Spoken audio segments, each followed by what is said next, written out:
Fraternidad Cristiana, una iglesia cristiana para la familia, presenta Reflexión Espiritual, en donde la Biblia cobra sentido para el hombre de hoy.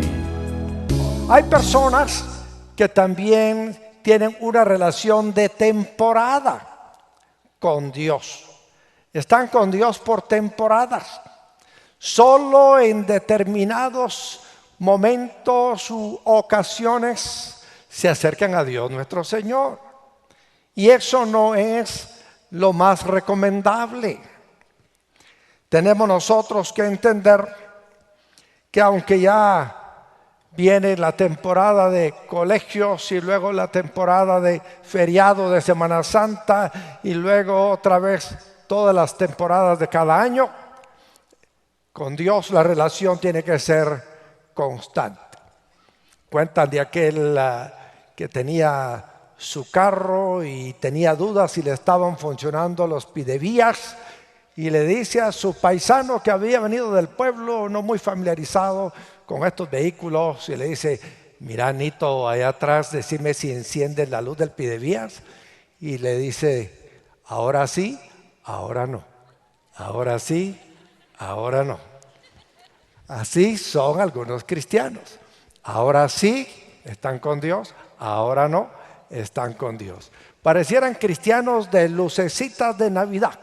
Se encienden y se apagan, se encienden y se apagan.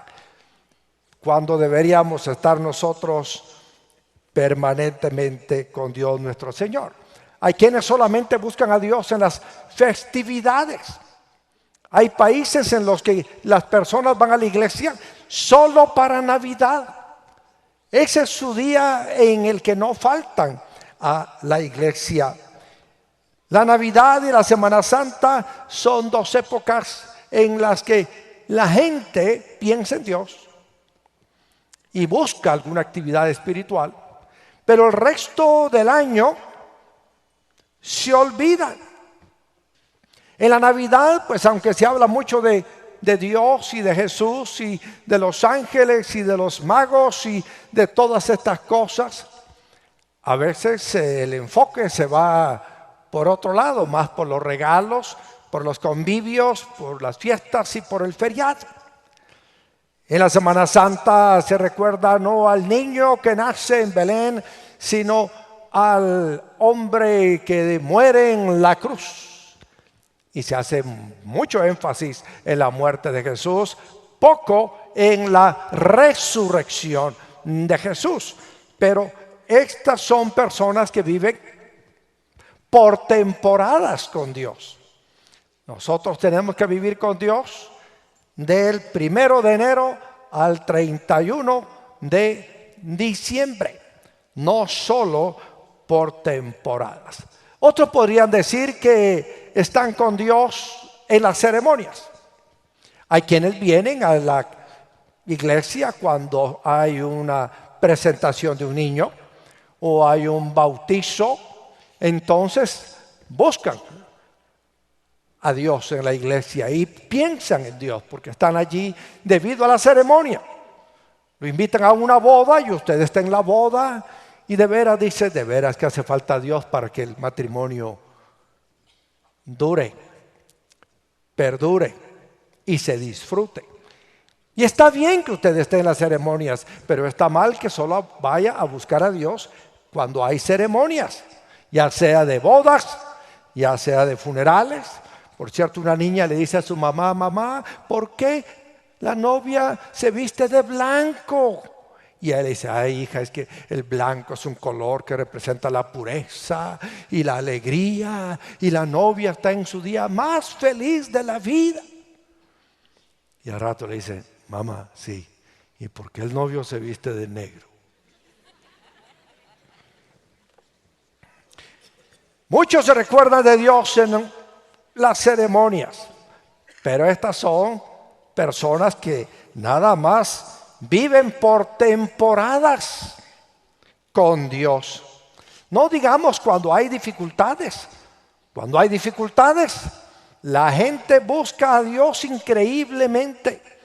Oran, ayunan, no faltan a la iglesia, no faltan a las vigilias de oración, no faltan a las invitaciones de ayuno, están presentes en todas las actividades, porque como que a Dios se le olvida cuando todo está bien, cuando todo marcha viento en popa, cuando todo va sobre ruedas y sin mayor problema.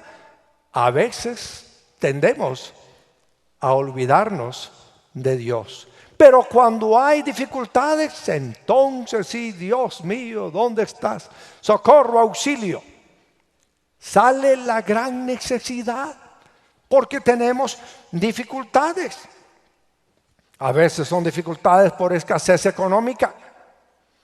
Qué problema cuando no tenemos trabajo o cuando no tenemos con qué pagar el colegio o la renta o la comida. Entonces se nos complica. Y allí sí corremos a buscar a Dios nuestro Señor. No digamos cuando estamos enfermos. Cuando uno está enfermo, sale de lo más profundo del alma un clamor por el auxilio divino. Y buscamos a Dios y examinamos nuestro corazón y decimos: Señor, ¿en qué estaré fallando? ¿Por qué me ha pasado esto?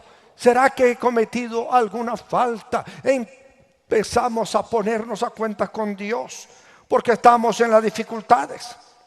O cuando tenemos problemas con familiares viciosos. Usted ve a una madre con un hijo adicto a las drogas y va a ver a una mujer que busca a Dios de todo corazón. Ve a un esposo con una mujer alcohólica, va a ver a un hombre que clama a Dios porque el Señor la cambie o se la recoja. Ahí es cuando la mirada al cielo se levanta, pidiendo a Dios que de veras transforme la vida. Pero cuando las temporadas de dificultad pasan, cuando la bonanza llega, cuando lo llaman para darle a usted un puesto en el cual gana en abundancia, cuando le salen aquellos negocios pingües, cuando a usted le sobra la plata, le rebalsa la vida de salud, cuando está lleno de éxitos, a veces dice: no voy a la célula, no voy a la iglesia, tengo muchos compromisos, tengo mucho que hacer, muchos clientes, muchos viajes, muchas cosas. Y entonces tendemos a olvidarnos de Dios nuestro Señor. Pero usted dirá: pastor, yo soy de esos que aquí me ve usted domingo a domingo, como que fuera puro flamingo. Domingo a domingo, aquí estoy yo, presente. Sí, pero usted, además de estar aquí el domingo, está presente en su célula el miércoles o el jueves, o con el grupo de las mujeres el miércoles por la mañana, o en el servicio de media semana por la noche, y se mantiene en comunión. Pero hay algunos que solo cada domingo vienen. Oí una vez a un conferencista decir: son cristianos cadocheros. Yo dije: ¿qué es eso de cadochero? Cada 8 vienen. Dígale a su vecino: usted no sea cristiano cadochero, usted sea un cristiano de todos los días, un cristiano, como dicen ahora, 24/7, 24/7, 24 horas, 7 días a la semana. ¿Creen que debemos ser 24/7 nosotros? 24 horas, 7 días a la semana, tomados de la mano de nuestro Señor, con Él presente en nuestras vidas, en la casa, en el trabajo, en el colegio, en todo lugar. Cristianos que de veras buscan al Señor en todo momento y no solo cuando es domingo. Y hay quienes pues buscan a Dios por la creencia que tienen. Creen en Dios, aunque hemos estudiado que también los demonios creen y tiemblan ¿Cuántos saben que los demonios creen también? Y los demonios también creen. Usted pregúntele a un demonio si cree que Dios existe y ¿qué cree que le va a decir? Of course le va a decir. Claro que Dios existe. Por supuesto que Dios existe. ¿Y usted cree que Jesús murió y resucitó? Por supuesto. Si ahí en la cruz fue donde nos dio jaque mate a nosotros. Los demonios creen y tiemblan, pero no se sujetan al Señor. No hacen la voluntad del Señor. Así que la creencia es buena. Y qué importante nacer en un hogar en el cual creemos en Dios. Y que nuestros hijos nacen en un hogar en el que se cree en Dios. Yo bendigo al Señor porque nací en un hogar en el cual se creía en Dios y se sigue creyendo en Dios. Para mí fue una bendición tener a mi madre creyente y tener a mi abuela creyente y tener a mis tías creyentes en Dios nuestro Señor. Y desde niño me llevaron a la iglesia. Pero pregunto, ¿nacer en un hogar cristiano lo hace a uno cristiano? No. Si usted nace en un taller, ya por eso es mecánico. Si usted nace en un avión, ya es piloto aviador. Usted nace en un carro, ya es taxista. Lo mismo ocurre. Usted puede nacer en una familia creyente y no ser por eso creyente en Dios. Por eso es tan importante que nosotros los padres nos aseguremos de que nuestros hijos crean en Dios, conozcan a Dios, tengan su propia experiencia con Dios.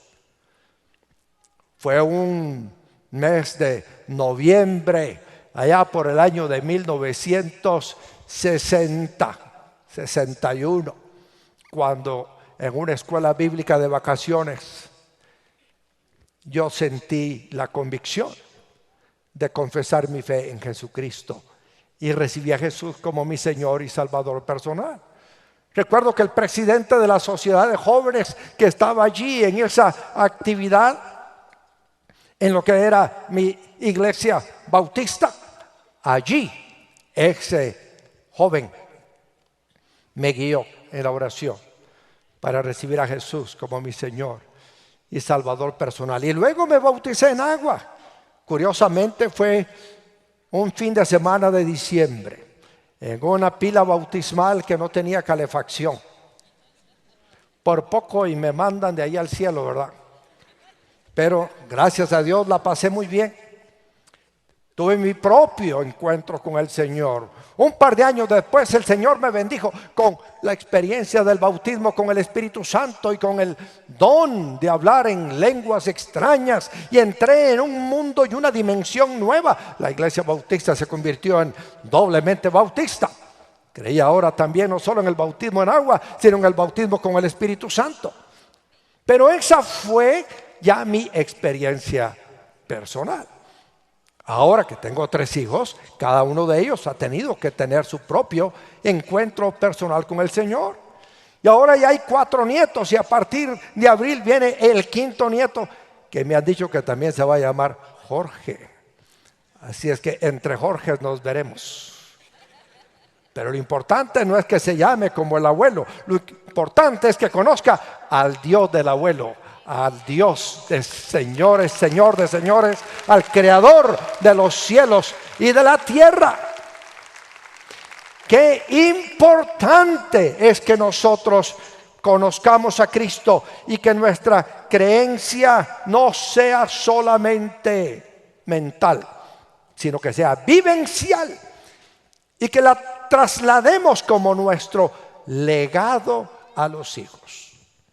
Es tan importante eso que podamos darle nosotros esa fe. Recuerden, la Biblia dice que a todos los que creen en el nombre de Jesús les dio derecho de ser hijos de Dios.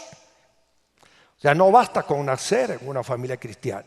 Usted tiene que creerlo en su corazón, confesarlo con su boca y convertirse en un hijo de Dios. Así que Dios solamente tiene hijos. A Dios, cuando oramos, le decimos Padre nuestro. Nunca va usted a oír que se le ora a Dios, abuelo nuestro. Siempre es Padre nuestro. Recuerde que Dios no tiene nietos. Dígale a su vecino, Dios no tiene nietos. Dios solo tiene hijos. Así que si usted está diciendo, no, yo sí me voy al cielo porque mi abuela es creyente. No, su abuela va a ir al cielo, usted, a menos que usted se arrepienta y viva con la fe en el Señor, usted también irá. Pero la experiencia es muy personal, muy particular. Así que tenemos que aprender a buscar y a vivir para Dios siempre. En Hechos capítulo 17, cuando Pablo fue a Atenas y dio ese maravilloso mensaje en el Areópago, él concluyó diciendo en el versículo 28, puesto que en Él vivimos, nos movemos y existimos, como algunos de sus propios poetas griegos han dicho, de Él somos descendientes. En Él vivimos. Pablo decía, para mí el vivir es Cristo. Nuestra relación con Cristo tiene que ser vivencial, tiene que ser continua, constante, 24/7, 24 horas diarias, 7 días a la semana. De lo contrario es como que nos corten el oxígeno. ¿Cuánto tiempo aguanta usted sin oxígeno? ¿30 segundos? ¿60 segundos? ¿Minuto y medio? No podemos vivir sin oxígeno. Tampoco podemos vivir sin Dios. Por eso tenemos que vivir en Él y existir en Él y movernos con Él todo el tiempo. Si usted es un médico sin Dios, no va a poder funcionar bien. Cuando vea esos casos terribles en el quirófano, va a tener la necesidad de Dios. Usted va a tener necesidad de Dios en su oficina, en su taller, en su clínica, en su cátedra. En toda situación, en las buenas y en las malas, tenemos que buscar a Dios. En Hechos 17, cuando Pablo está en Atenas, le dice a todos que Dios nos hizo para que busquemos. Versículo 27 dice, esto lo hizo Dios para que todos lo busquen y aunque sea a tientas lo encuentren. En verdad, Él no está lejos de ninguno de nosotros. Dios ha creado los cielos y la tierra. Dios ha creado al hombre y a la mujer con un solo propósito en la vida: buscarlo. Y cuando usted lo encuentra, no lo pierda. Si usted lo encuentra, no lo suelte. Usted tiene que estar con Él. No debe de apartarse de Él.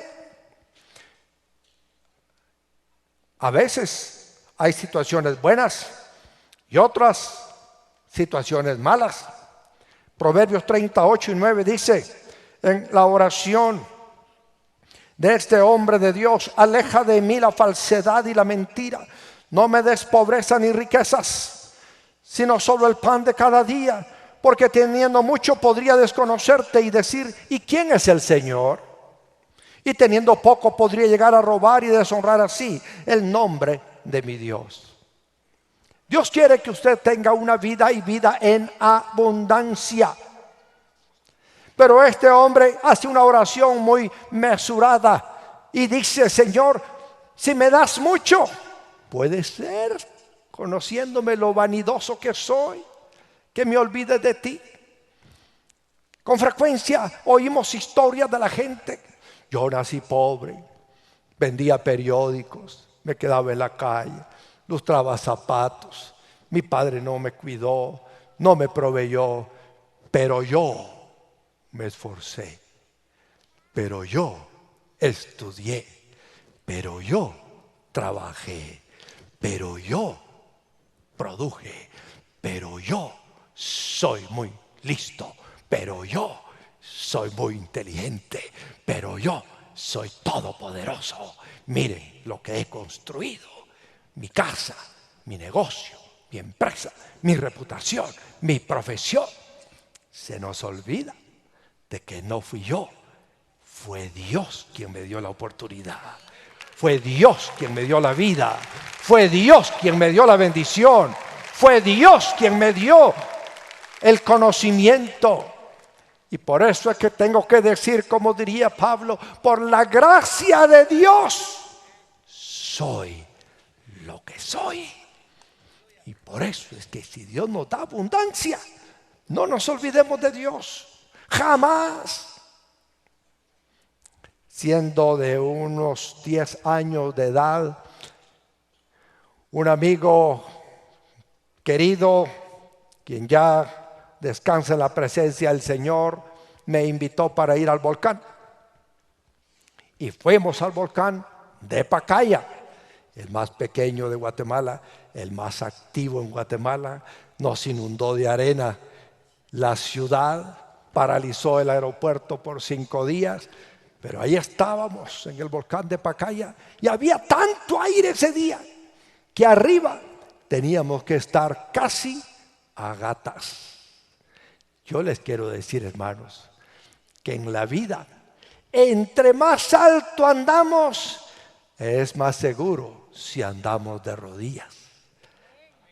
Entre más alto nos encumbramos, es más importante estar humillados bajo la poderosa mano de Dios, para que Él nos guarde en medio del éxito, del triunfo, de la abundancia y de la riqueza.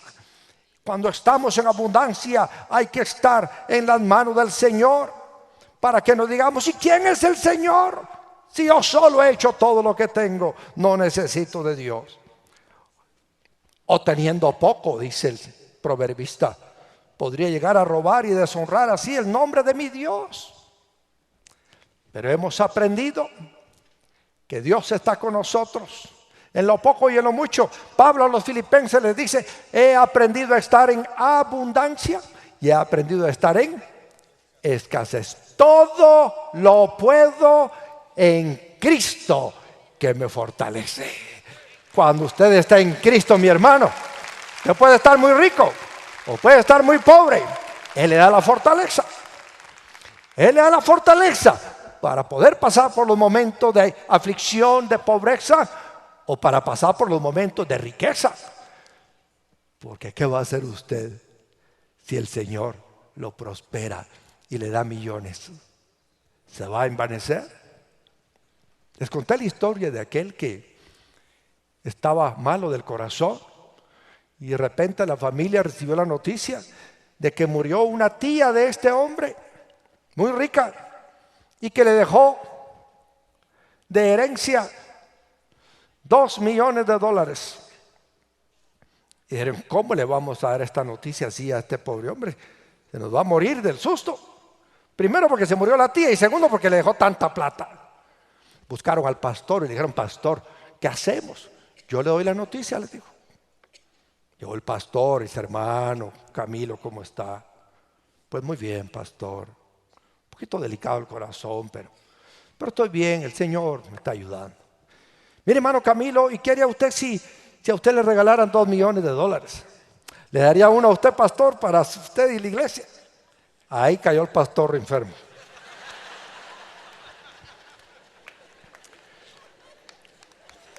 A veces hay que estar preparados para que el Señor nos dé grandes bendiciones. Pero una cosa he aprendido, hermanos, cuando dice la Biblia que el Señor viene a darnos vida y vida en abundancia. Vida en abundancia quiere decir que tenemos todo lo suficiente para nosotros y algo más para dar. O sea, vida en abundancia no quiere decir que tenemos millones y millones, no. Significa que tenemos todo lo que necesitamos y algo más para compartir. Siempre que nosotros damos, el Señor nos repone, el Señor nos bendice. Así que la vida en abundancia consiste en tener todo lo que yo necesito y algo más para compartir. Por eso es que la avaricia se cura con la vacuna de la generosidad. Cuando usted da, usted se mantiene sin avaricia. Dé con gozo cada vez que Dios le dé la oportunidad. Así que, en las buenas y en las malas, si alguien supo estar en las malas, fue Job. ¿Cuántos conocen la historia de Job? ¿Cuántos no conocen la historia de Job? Todos conocen la historia de Job. Bueno, pero para aquellos que nos van a ver por la televisión y no la conocen, abra su Biblia en el libro de Job, capítulo 1, versículo 1 en adelante. Dice del 1 al 3, en la región de Uz había un hombre recto e intachable. Me impresiona eso. Usted puede ser el más rico de su ciudad y ser recto e intachable. Así que si usted ve a una persona muy rica en la ciudad, no diga, es narco. Puede que no sea. Puede que no sea. Puede ser rico y puede ser, ¿qué? Intachable. Dígale a su vecino, usted puede ser rico e intachable. No todos los ricos son narcos. No piense que así es. No, no todos son narcos. Algunos son traficantes de niños, otros son... No todos los ricos están en el crimen organizado. Hay muchos pobres que están metidos en el crimen organizado también. Aquí hay uno que no era narco, no estaba en el crimen organizado. Dice, en la región de Uz había un hombre recto e intachable que temía a Dios y vivía apartado del mal. ¿Puede usted ser rico y vivir apartado del mal? Sí puede. Usted tiene que tomar la decisión. Este hombre se llamaba Job. Tenía 7 hijos y 3 hijas. ¿Usted quiere parecerse a Job? Siga teniendo hijos. Era dueño de 7,000 ovejas, 3,000 camellos, 500 yuntas de bueyes, 500 asnas. Hoy hubieran sido 500 tractores, 500 camiones, aviones. Así hubiera sido hoy su fortuna. Y su servidumbre era muy numerosa. Usted dirá, es que no habían maquilas en ese entonces. Su servidumbre era muy numerosa. Entre todos los habitantes del oriente era el personaje de mayor renombre. Versículo 6. Llegó el día en que los ángeles debían hacer acto de presencia ante el Señor, y con ellos se presentó también Satanás. Y el Señor le preguntó, ¿de dónde vienes? Vengo de rondar la tierra y de recorrerla de un extremo a otro. Le respondió Satanás. Fíjense el privilegio de Satanás. Hablar con Dios. ¿Y usted que puede orar todos los días? No aprovecha. Ore, hable con Dios. ¿Te has puesto a pensar en mi siervo Job? Volvió a preguntarle el Señor. No hay en la tierra nadie como él. Es un hombre recto e intachable que me honra y vive apartado del mal. Que me honra va en relación a Proverbios 3, que dice, honra a Jehová con todos tus bienes, con las primicias de tus frutos, y entonces serán llenos tus graneros a reventar. Si nosotros somos bendecidos y prosperados materialmente, es para que honremos a Dios en la misma dimensión. Y Dios le dice a Satanás, mira aquí a Job, él me honra y vive apartado del mal. Satanás replicó, ¿y acaso Job te honra sin recibir nada a cambio? Hasta el diablo sabe que cuando usted honra a Dios, recibe algo a cambio. Claro que recibe. ¿Acaso no están bajo tu protección él y su familia y todas sus posesiones? El diablo sabe que Dios lo protege a usted, a su familia y a todas sus posesiones. De tal modo has bendecido la obra de sus manos. ¿Qué bendijo Dios? La obra de sus manos. En otras palabras, hay que trabajar. Que sus rebaños y ganados llenan toda la tierra, pero extiende la mano y quítale todo lo que posee, a ver si no te maldice en tu propia cara. Muy bien, le contestó el Señor, todas sus posesiones están en tus manos, con la condición de que a él no le pongas la mano encima. Dicho esto, Satanás se retiró de la presencia del Señor. Llegó el día en que los hijos y las hijas de Job celebraban un banquete en casa de su hermano mayor. Entonces un mensajero llegó a decirle a Job: mientras los bueyes araban y los asnos pastaban por allí cerca, nos atacaron los sabeanos y se los llevaron. A los criados los mataron a filo de espada. Solo yo pude escapar y ahora vengo a contárselo a usted. No había terminado de hablar este mensajero cuando uno más llegó y dijo: del cielo cayó un rayo que calcinó a las ovejas y a los criados. Solo yo pude escapar para venir a contárselo.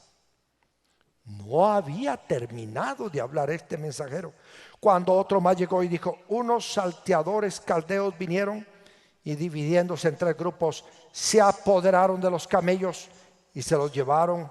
A los criados los mataron a filo de espada. Solo yo pude escapar y ahora vengo a contárselo.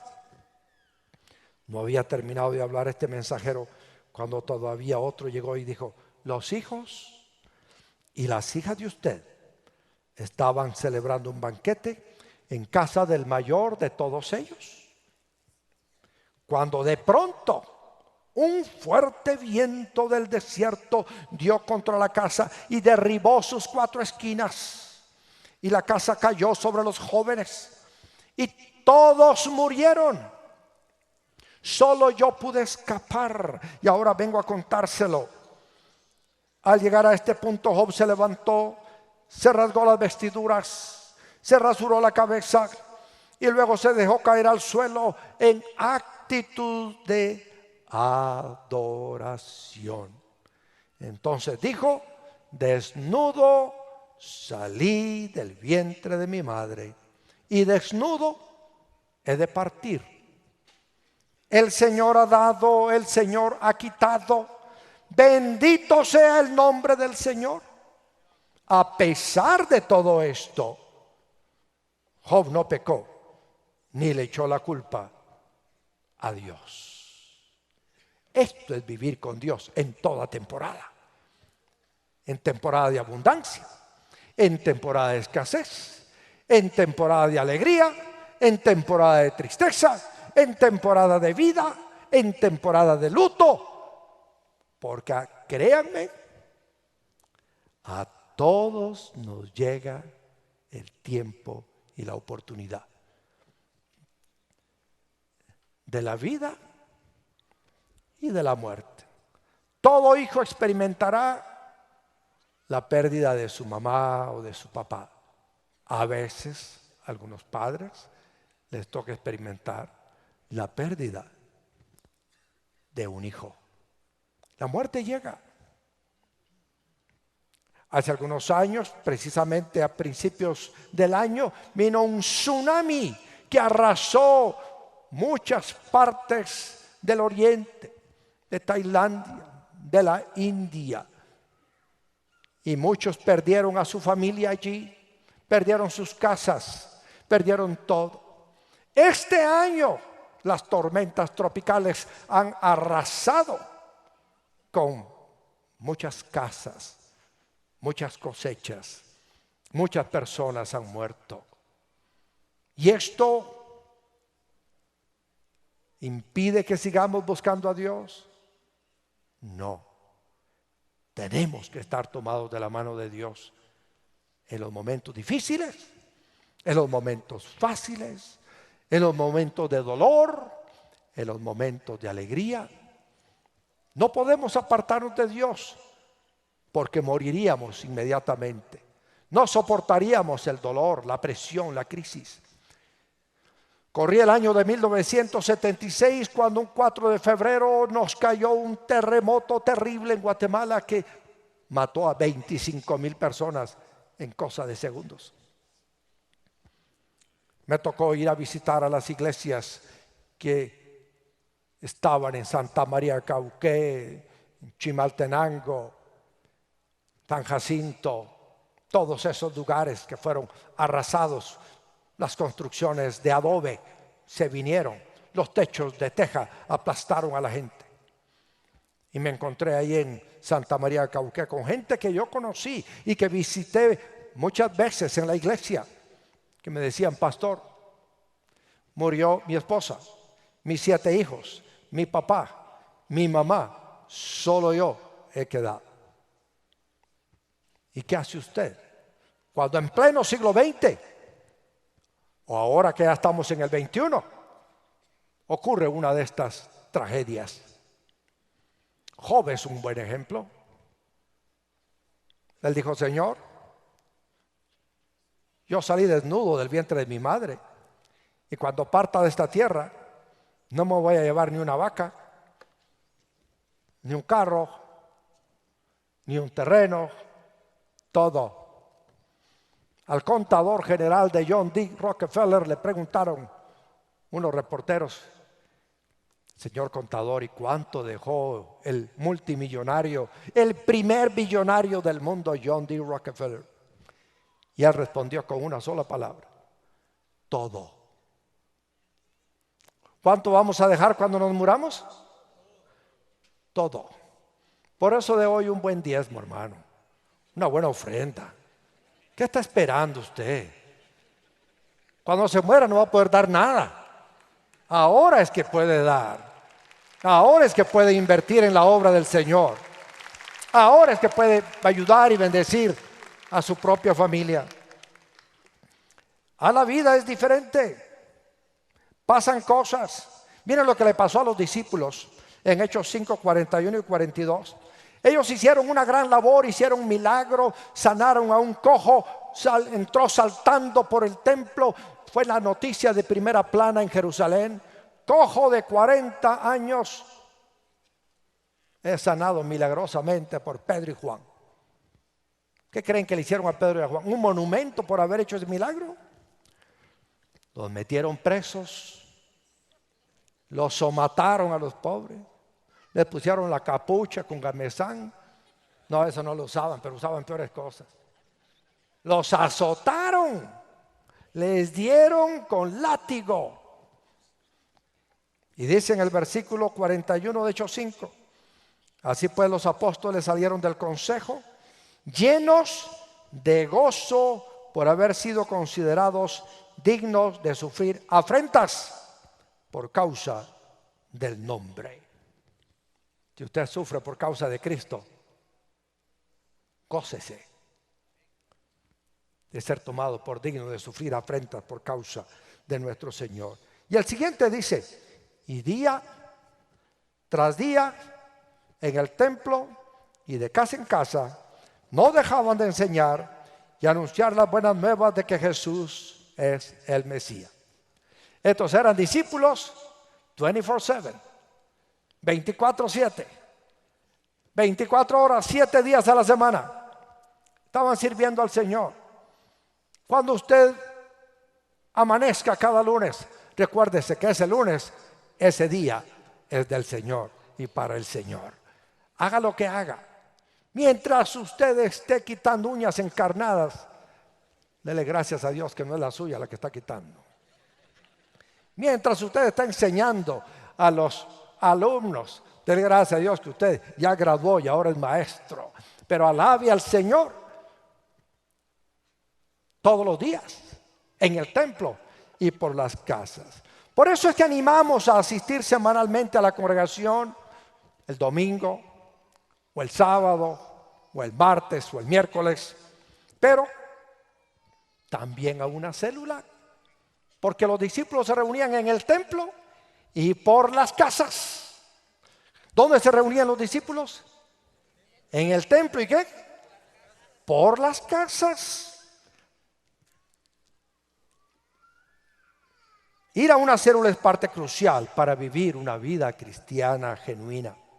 Eso les permite estar conectados con la iglesia. La iglesia no es este edificio. La iglesia son las personas que vivimos en este edificio. Dígale a su vecino: usted y yo somos la iglesia. Este edificio es la casa en la cual nosotros nos reunimos para adorar a Dios nuestro Señor. Por eso, si usted se reúne en una casa, ahí está una parte de la fraternidad cristiana, una parte de la iglesia local. Y eso nos permite tener un soporte de otros que nos ayuda a permanecer firmes y a echar raíces en nuestra fe. Busque a Dios los fines de semana en la Frater y entre semana por las casas. Es importante que todo miembro forme parte de una célula porque las células proveen muchos beneficios. Recordemos lo que dice Hebreos 10:25.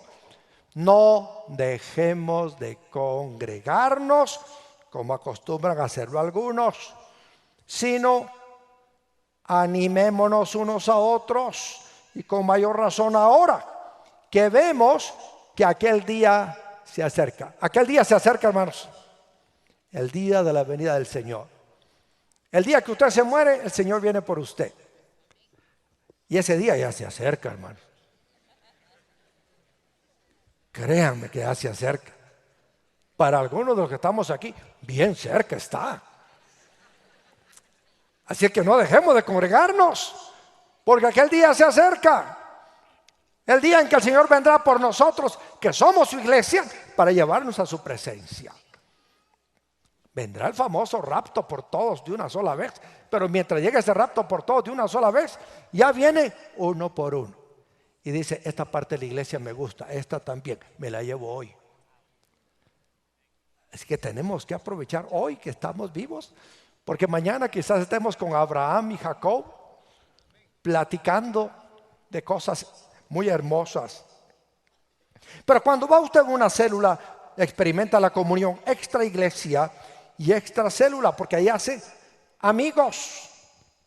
El otro día vino una persona que me contó mientras comíamos en un retiro de matrimonios y me dice, pastor, yo vine aquí a la Frater pensando que como era grande me iba a esconder entre la multitud.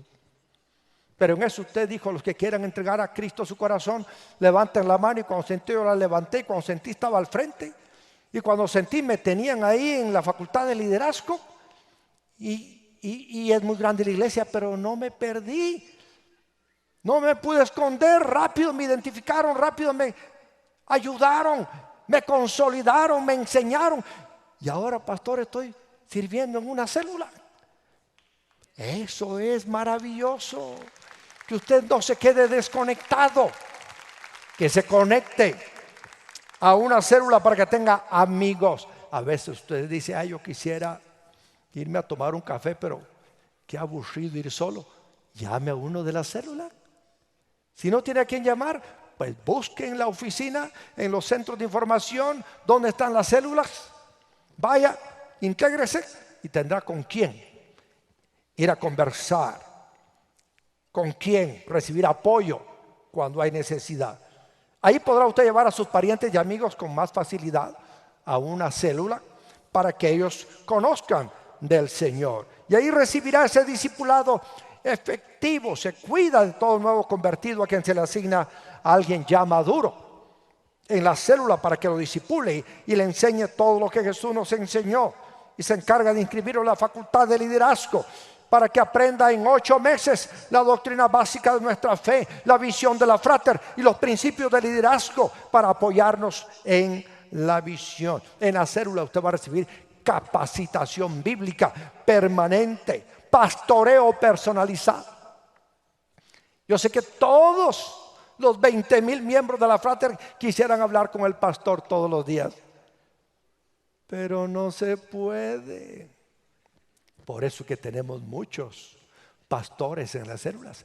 Cada líder de célula hace una labor de pastoreo personalizado. Cada líder en preparación está uno a uno ayudándonos. Y de esa manera es como el suegro de Moisés, Jetro, le dijo a Moisés: tú no puedes sentarte de sol a sol y atender a todos uno por uno. Te vas a morir y este pueblo se va a morir. Tienes que organizarte.